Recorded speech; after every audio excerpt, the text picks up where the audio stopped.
మీరు ఒప్పుకుంటారా? ఆంధ్రప్రదేశ్లో 17% ఉన్న ఎస్సీ పాపులేషన్లో 15 నుంచి 16% ఎస్సీ పాపులేషన్ ఆల్రెడీ కన్వర్ట్ అయిపోయింది క్రిస్టియానిటీలోకి అని ఒప్పుకుంటారా? కన్వర్ట్ అవటం అంటే డెఫినేషన్, మన డెఫినేషన్ వేరు, చట్టం చెప్పే డెఫినేషన్ వేరు. మతం మార్పిడి జరిగింది అంటే వాళ్ళు హిందూ మతం నుంచి క్రిస్టియానిటీ పట్ల ఆకర్షితులకు గురై రోజువారీ ప్రార్థనలకు వెళ్ళి, అంటే రోజువారీ అంటే వారాంతం ప్రార్థనలకు వెళ్ళి ఆ మత విశ్వాసాల పట్ల అంకిత భావాన్ని ప్రదర్శించడం అనేది జరుగుతుందా లేదా? చర్చికి వెళ్ళినంత మాత్రాన్ని క్రిస్టియన్ కాదు, ఇంట్లో దేవుడి పట్టం యేసుక్రీస్తు పట్టం ఉన్నంత మాత్రాన క్రిస్టియన్ కాదు, క్రిస్టియన్ నేమ్ ఉన్నంత మాత్రాన్ని కూడా అతను క్రిస్టియన్ కాదు. ఎలా క్రిస్టియన్? మరి ఎవరు క్రిస్టియన్ అవుతారు? చెప్తాను, ఇది నేను చెప్పింది కాదు.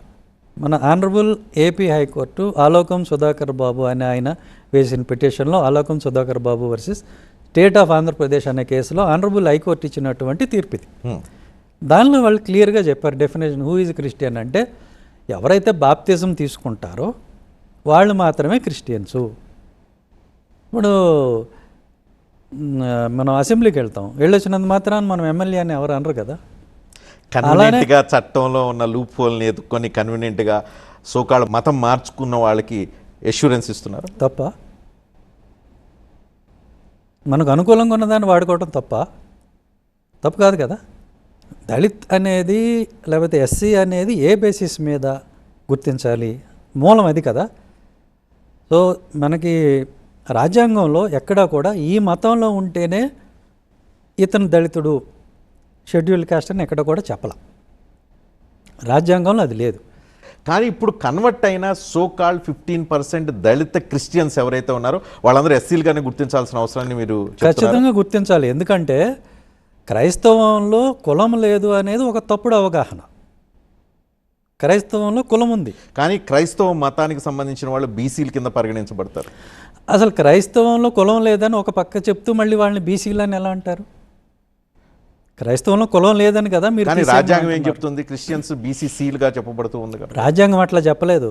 ఇవన్నీ స్టేట్లలో ఎక్కడికక్కడ పెట్టుకున్నవే తప్పితే తర్వాత ప్రెసిడెంటు 1956లో అనుకుంటా ఒక ఎరోనియస్ ఆర్డర్, అంటే తనకు దఖలుపరిచిన అధికారాల పరిధిని దాటి ఈ హిందూ అనేటువంటి పదాన్ని ఉపయోగించి ఈ కులాన్ని చేర్చడం జరిగింది. ఈ మధ్య సుప్రీంకోర్టు చాలా క్లియర్ కట్గా చెప్పింది, ఎవరైతే ఎస్సీలు మతం మారుతారో వాళ్ళ కులం అనేది పోతుంది అని చెప్పి క్లియర్ కట్ ఒక జడ్జిమెంట్ ఇచ్చింది. తద్వారా ఆంధ్రప్రదేశ్లో క్రిస్టియానిటీకి మారిన వాళ్ళందరూ దళితులు అంటే ఎస్సీల కింద నుంచి వాళ్ళు బీసీసీలుగా మారే అవకాశం లేదా? ఇప్పుడు ఏమంటే సుప్రీంకోర్టు ఏం చెప్తుంది? సుప్రీంకోర్టు పరిధి ఏంటి? అక్కడ ఉన్నదాన్ని గవర్నమెంట్ చేసినటువంటి చట్టాలని విశదీకరించడం, ఎక్స్ప్లెయిన్ చేయటమే. సుప్రీంకోర్టు చట్టాలు చేయదు, చట్టాలు చేసుకునేది మనం ప్రజలు. ఓకే, మనం అంటే మనం ఎన్నుకున్న ప్రతినిధులు, అసెంబ్లీ కానీ పార్లమెంట్ కానీ వాళ్ళు చట్టాలు చేయాలి. దాన్ని సుప్రీంకోర్టు చెప్తుంది తప్ప సుప్రీంకోర్టు కొత్తగా చట్టాలు ఏం చేయదు. ఆ చట్టం ప్రకారమే, ఆ రాజ్యాంగం ప్రకారమే సుప్రీంకోర్టు క్లియర్ కట్గా ప్రజలకి అర్థమయ్యేలాగా చెప్పింది. ఎవరైతే దళితులు ఉన్నారో, ఎవరైతే ఎస్సీలు కావచ్చు, వాళ్ళు మతం మారితే వాళ్ళ రిజర్వేషన్ పోతుందని. మతం మారటానికి ప్రాతిపదిక ఏంటి? బాప్తిజం తీసుకోవటం. బాప్తిజం తీసుకోకుండా వెళితే ఏం పోదు. సువార్త సభలకు వెళ్ళేవాళ్ళు, చర్చిలకు వెళ్ళి ప్రార్థనలు చేసేవాళ్ళు, వాళ్ళకి ఏమీ ప్రాబ్లం లేదంట. ఏమీ ప్రాబ్లం లేదు.